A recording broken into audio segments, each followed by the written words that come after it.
siapa? Ibu Rara. Ibu Rara. Ibu Rara perlu ada keluhan apa ya, Ibu?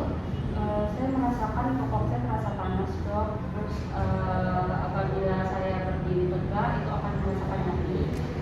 Kalau nyerinya kalau berkurang tuh kalau ngapain, Bu? Kalau berkurang apabila saya berdirinya agak sedikit Untuk kayak gitu ya.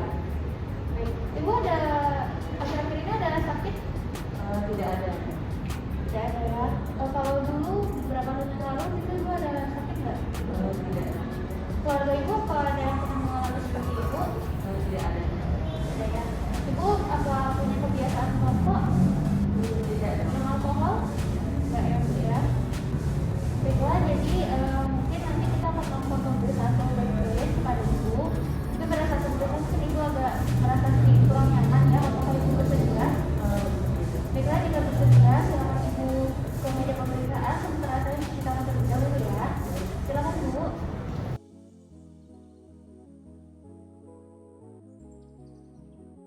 Baiklah, yang pertama untuk melakukan pemeriksaan low back pain, kita akan melakukan pemeriksaan dari tos patella, di mana pasien dalam posisi berbaring atau duduk dengan kakinya yang menggantung. Lalu kita raba daerah kanan kiri tendon patella terlebih dahulu untuk menetapkan daerah yang tepat. Lalu selanjutnya tangan kita yang satunya lagi kita memegang paha bagian distal dan tangan yang lainnya memukul tendon patella dengan refleks samar secara tepat.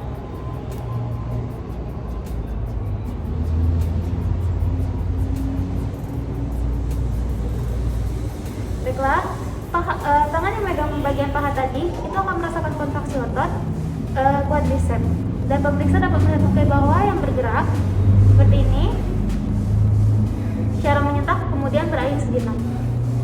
Baiklah, lalu selanjutnya kita akan melakukan pemeriksaan refleks Achilles, di mana pasien dalam posisi berbaring atau terlentang atau boleh juga duduk dengan posisi kakinya menggantung. Lalu pemeriksa sedikit meregangkan tendon Achilles. Meregangkan tendon Achilles dengan cara menahan ujung kaki ke arah dorsoflexus. Dan tendon Achilles dipukul dengan ringan tapi cepat, nanti akan muncul gerakan fleksi yang menyentak.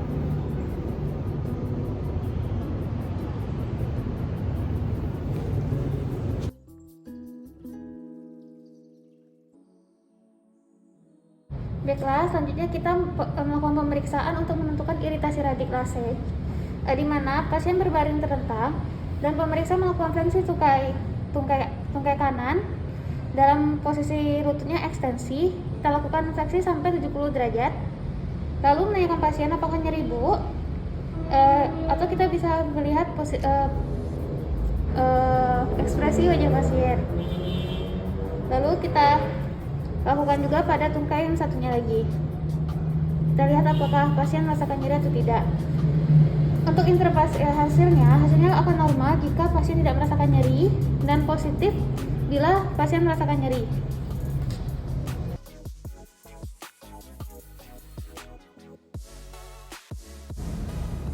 Lalu selanjutnya kita akan melakukan pemeriksaan untuk menentukan instabilitas sacroiliaca joint atau pemeriksaan plektrik, di mana seperti tadi pasien masih dalam posisi berbaring terlentang. Lalu tumit kanannya kita letakkan di atas lutut kiri dan kita akan tekan lutut kirinya ke bawah perlahan-lahan. Lalu kita tanyakan kepada pasien apakah nyeri, Bu. Lalu selanjutnya kita lakukan kepada hal yang sama kepada tungkai satunya lagi. Tumitnya kita letakkan di atas lutut kanan, lalu kita tekan. Dan kita tanyakan kepada pasien apakah nyeri.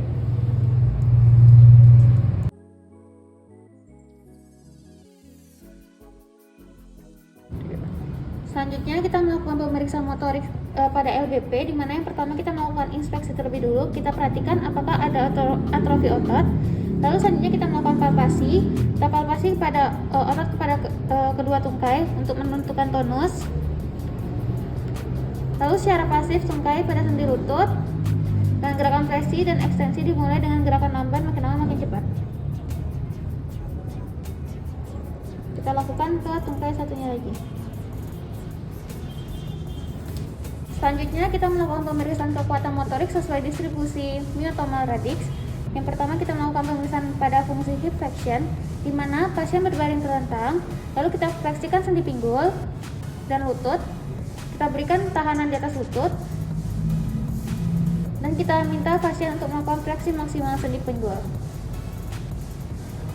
Baiklah, lalu selanjutnya kita melakukan pemeriksaan pada fungsi knee extension, di mana pasien masih dalam posisi berbaring dan memfleksikan sendi pinggul dan lutut.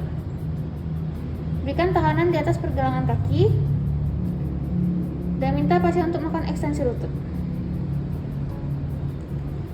Baiklah, lalu selanjutnya kita melakukan pemeriksaan pada fungsi foot dorsifleksi, di mana kita minta pasien untuk melakukan dorsifleksi kaki kanan dan kiri.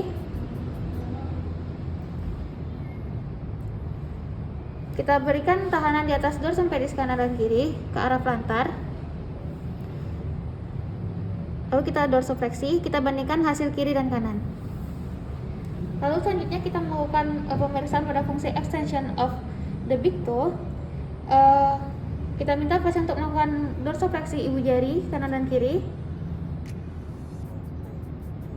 Kita beri tahanan di atas ibu jari kaki kanan dan kiri ke arah berlawanan dari gerakan pasien.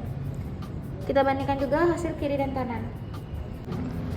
Baiklah, lalu selanjutnya kita akan melakukan pemeriksaan pada fungsi foot eversion, di mana pasien dalam posisi berbaring terlentang. Kita minta pasien untuk menggerakkan ibu jari kaki kanan ke arah lateral dan 5 jarinya ke arah medial. Berikan tahanan ke arah berlawanan dari gerakan kaki pasien. Lalu kita minta pasien untuk menggerakkan ibu jari kaki kiri ke arah medial dan jari lainnya ke arah atas. Kita berikan tahanan ke arah berlawanan dari gerakan kaki pasien. Baiklah, lalu selanjutnya kita melakukan fungsi kontrak butok, di mana pasien berbaring terungkup. Kita minta pasien untuk terungkup. Silakan terungkup, Bu. Lalu kita tempatkan tangan kita ke bokong pasien di atas otot gluteus. Kita minta pasien untuk mengkontraksikan kedua otot. Kita bandingkan kontraksi kedua otot kiri dan kanan. Lalu kita melakukan pemeriksaan pada fungsi knee flexion, di mana pasien dalam posisi terungkup. Lalu kita fleksikan lutut kanan. Dengan tangan kanan kita tempatkan di paha belakang dan tangan kiri di pergelangan kaki kanan. Pemeriksa memberi tahanan dengan cara mengekstensikan lutut dan pasien melawan tahanan pemeriksa. Kita lakukan hal yang sama pada tungkai kiri. Kita bandingkan hasil tungkai kanan dan tungkai kiri. Lalu selanjutnya kita akan melakukan full standing, di mana pasien dalam posisi berdiri dan pemeriksa berada di depan pasien dengan memegang tangan pasien, lalu meminta pasien untuk berdiri dengan ujung jari kakinya, jari kanan dulu dan kaki satunya lagi naik ke atas.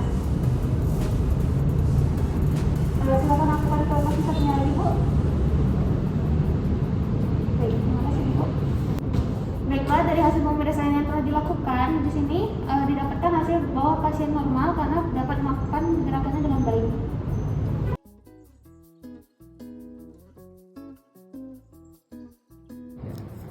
Baiklah, selanjutnya kita melakukan pemeriksaan sensorik sesuai distribusi dermatomal radix yang sering terlibat pada LBP, di mana kita minta pasien untuk menutup mata dan kita menggunakan kapas untuk sensibilitas raba.